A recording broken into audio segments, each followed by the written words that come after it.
Bom dia, tudo bem com vocês? Né? Espero que vocês estejam bem. Aqui quem fala é o professor Carlinhos, professor de ciência de vocês. E, gente, hoje nós vamos fazer a correção do nosso TD, né? O TD de maio, né? Que foi a avaliação aí de vocês, nosso TDzinho do mês de maio.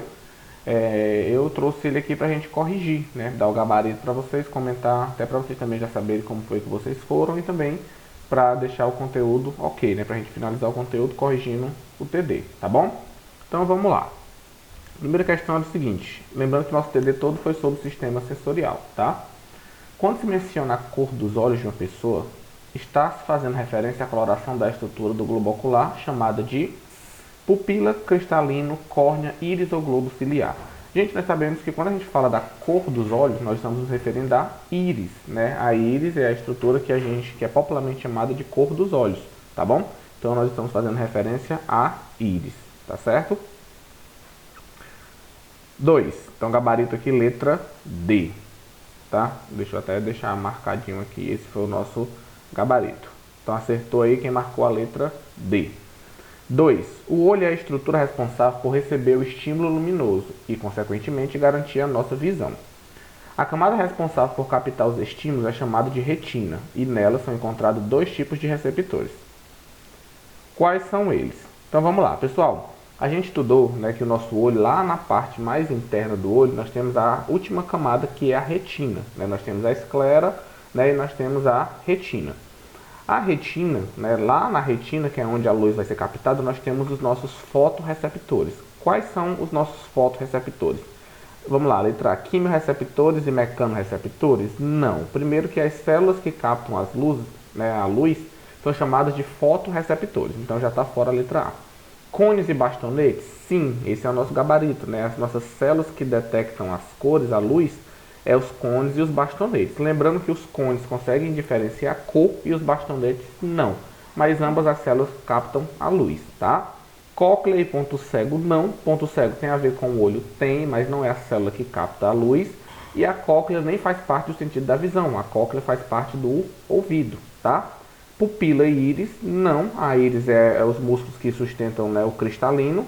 E a pupila é a região onde a íris também segura, né, e é onde a luz atravessa. Córnea e lente, não. Então, gabarito, letra B. As nossas células fotorreceptoras são os cones e os bastonetes, tá bom? Terceira. A visão é um dos sentidos mais importantes para o homem. Assinale a alternativa correta sobre a estrutura do olho humano. Vamos lá. Letra A. A córnea é pigmentada e dá a cor do olho. Não, a córnea é a membrana, né, a primeira membrana do nosso olho. Né, e quem dá a cor não é a córnea, é a íris, tá bom? A íris é contrátil e recobre o cristalino. Essa daí eu acho que é essa daí. Vamos ver se as outras estão corretas. Cones e bastonetes situam-se na esclerótica. Não, os cones e os bastonetes eles se situam na retina, tá certo? Na última parte. O humor aquoso preenche todo o globo ocular. Não, o humor aquoso, gente, ele fica entre a córnea e entre o cristalino, entre a lente, né? O que preenche o olho todo é o humor vítreo, tá bom? A pupila é uma pequena abertura do cristalino. Não, a pupila não é uma pequena abertura do cristalino. A pupila é uma pequena abertura que fica sendo sustentada pela íris. Então a gabarito aí seria a letra B, tá bom? Gabarito, letra B. Ok? Vamos adiante. Quarta questão. Cite dois problemas que podem afetar nosso sentido da visão e comente sobre um deles. Gente, durante a nossa aula de visão, nós falamos sobre alguns problemas, né? Eu poderia citar os dois principais que a gente comentou aqui, que foi a catarata, né? Que é quando o cristalino, que é a lente, né? Ele fica preenchido por uma substância opaca que impede que a luz passe, né? E aí a pessoa não vê nitidamente, né? E nós também falamos sobre a conjuntivite, que é a inflamação das conjuntivas, né? Que são as membranas, que é a membrana que protege o nosso globo ocular. E aí nós podemos ter a conjuntivite viral, bacteriana, fúngica, né? E aí nós vimos que as principais características da conjuntivite, né, é a secreção, o olho fica avermelhado, né, fica saindo uma secreção amarelada, coça bastante e lacrimeja, tá bom? E o tratamento geralmente é com uso de colírio. Então poderia ser ou a catarata e a conjuntivite, você escolher uma delas para comentar, tá bom? Nós também falamos do glaucoma, né, que é o aumento da pressão intraocular, que pode levar a cegueira também. tá bom? Então, questão de número 4, ok. Vou até colocar aqui, né? Você poderia ter falado aí da conjuntivite e da catarata, tá certo? Vou deixar de vermelho aqui. E aí você escolheu uma delas para comentar. Quinta, nas papilas gustativas estão localizados os botões gustativos, que são formados por células sensoriais. Essas células especializadas em sentir o gosto dos alimentos são classificadas como... Gente, os botões gustativos se localizam nas nossas papilas gustativas, né? E as papilas gustativas ficam presentes na língua. Esses botões gustativos, quando você ingere algum alimento, as moléculas presentes nesse alimento, né, elas entram em contato com os botões gustativos. Então, eles conseguem captar aquelas moléculas, né? Elas se ligam nos receptores dos botões gustativos e aquilo ali é transformado em um impulso que manda uma mensagem para o cérebro e o cérebro interpreta como o gosto. Ou seja, esses receptores, né, eles são baseados na estrutura química da substância, né? Então há uma captação química. Então eles são quimiorreceptores, tá certo? Tanto os receptores gustativos como os receptores olfatórios, eles são baseados em interações químicas, então são quimiorreceptores. Não confunda com o da visão. O da visão é pela luz, então são fotorreceptores, tá bom? Então gabarito aí, letra B. Sexta, gosto e sabor são a mesma coisa? Justifique sua resposta. Não, a gente viu que o gosto, né, a nossa língua, a gente detecta os 5 gostos, né, o azedo, o salgado, o doce, o amargo e o umami, né? O sabor, na verdade, ele é a mistura tanto do sentido do paladar, né, como do sentido olfatório. Então, quando você come um alimento, né, quando você ingere um alimento, as moléculas do alimento, elas tanto acionam as nossas papilas gustativas, mas as moléculas também, na forma de gases, né, eles chegam até as nossas narinas e ativam os nossos receptores olfatórios. Então, o sabor é a mistura do gosto com o odor, com o olfato, né? É por isso que quando você está resfriado, você não sente o sabor dos alimentos. Você só sente o gosto, né? Você está azedo, você está doce, mas o sabor é uma mistura entre o paladar e as percepções olfativas, tá bom? Então eles não são a mesma coisa. Sétima, marca a alternativa que contém a sequência correta das estruturas que vibram com a passagem de uma onda sonora. Gente, quando a onda sonora chega no nosso ouvido, né, na nossa orelha, ela vai passar primeiro pelo tímpano, depois ela vai para os ossículos, que aí nós temos o estribo, a bigorna e o martelo, e depois ela vai para a janela oval, que no caso essa janela oval se localiza na cóclea, né?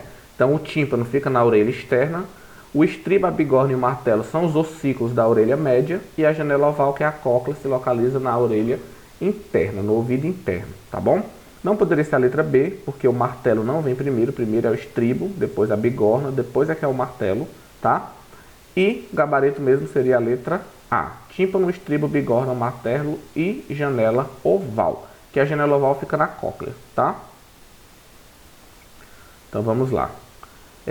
8. Quais são os receptores responsáveis pela captação do odor, cheiro das substâncias? Gente, os receptores olfativos, né, o epitélio olfativo que fica na nossa cavidade nasal, também é baseado em interações químicas, né? As moléculas da substância, né, que dá o cheiro, essas moléculas, na forma de gás, elas penetram no nosso nariz, chegam até a nossa cavidade nasal, e na nossa cavidade nasal elas interagem com o nosso epitélio olfativo. Então é uma interação química.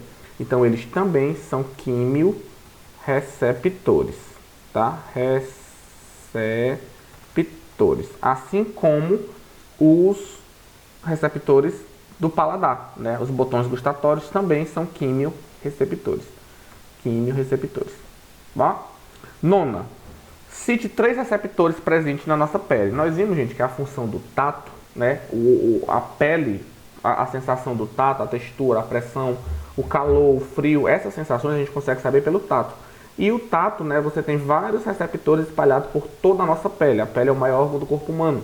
Obviamente que você tem regiões que você tem uma quantidade de receptores maior, que são mais sensíveis, como as pontas dos dedos, as palmas das mãos, né? Mas, de modo geral, na nossa pele você tem vários receptores. E cada receptor está responsável por captar uma sensação. Então, aqui cite 3 receptores. Nós poderíamos citar aqui, por exemplo, ó, vou colocar aqui, resposta. Poderíamos citar os corpúsculos de Meiser, o disco de Merkel e os corpúsculos e os corpúsculos de Pacini, tá? Ainda nós também poderíamos citar ainda as terminações nervosas que captam a sensação de dor, né, por exemplo, mas aqui eu citei os corpúsculos de Mason, que tem a ver com o tato, discos de Mercari e corpúsculo de Pacini, que tem a ver com a pressão, tá bom? Então, gabarito poderia ser esses três. Se você tivesse citado as terminações nervosas também, ou os corpúsculos de Ruffini, também não tem problema, contanto que fossem três, tá? E por último, a labirintite é uma inflamação e um de seus principais sintomas são distúrbios de equilíbrio, como a tontura, que impede a pessoa de se locomover e até mesmo se levantar, né? Pessoas que têm labirintite, elas têm muita tontura e elas também ficam passando mal, né? Pode ter náusea. A segunda alternativa que apresenta é a estrutura afetada. A labirintite, ela vai afetar o labirinto. O labirinto, na verdade, é o conjunto de órgãos da nossa orelha do ouvido interno. Então, ele se refere a quê? Ele se refere principalmente aos canais semicirculares, tá? Que aí, juntamente com os canais semicirculares, você vai ter o véstíbulo, né? A junção do véstíbulo com os canais semicirculares formam o labirinto, né? E a labirintite é a inflamação dessa região, tá bom? Lembrando que a nossa orelha, né, além de captar ondas sonoras e nos proporcionar ouvir, né, porque essas ondas são transmitidas para o cérebro, o nosso ouvido também tem a função de equilíbrio, né? No nosso ouvido, na parte interna, nos canais semicirculares e na cóclea, nós temos estruturas responsáveis por manter o nosso equilíbrio e a nossa posição no espaço, né? Saber como é que está a nossa posição, né? Então, as pessoas que têm labirintite é porque tem problemas nos canais semicirculares, né? É um problema que afeta a nossa orelha, né? O aparelho auditivo, tá bom? Bom, pessoal, era isso. Espero que vocês tenham entendido, né? Espero que vocês tenham ido bem, tenham conseguido fazer. Parabéns aí aos que acertaram as questões. Você que errou aí alguma questão, não foi tão bem, já copia aí o gabarito para futuramente você saber, né? Se você for fazer outra prova, você não errar de novo. E aos que acertaram, meus parabéns, continuem estudando, né? A nossa provinha foi bem tranquila. Espero que vocês tenham ido bem. E a gente encerra aqui o sistema sensorial, né? A gente já teve aula do sistema respiratório e aí na próxima semana a gente já começa a falar do sistema digestório, né? Vamos entender aí um pouquinho como é que o alimento ele é transformado no nosso organismo, né? Quais os processos que o alimento sofre, quais são os órgãos que compõem o sistema digestório, né? Vamos falar aí do esôfago, do intestino, da boca, da língua, né? Do intestino delgado, do intestino grosso, como é que se formam as fezes. Então nós já estudamos o processo respiratório, agora a gente vai estudar o processo digestivo na próxima semana, tá bom? Então fiquem com Deus e até a próxima.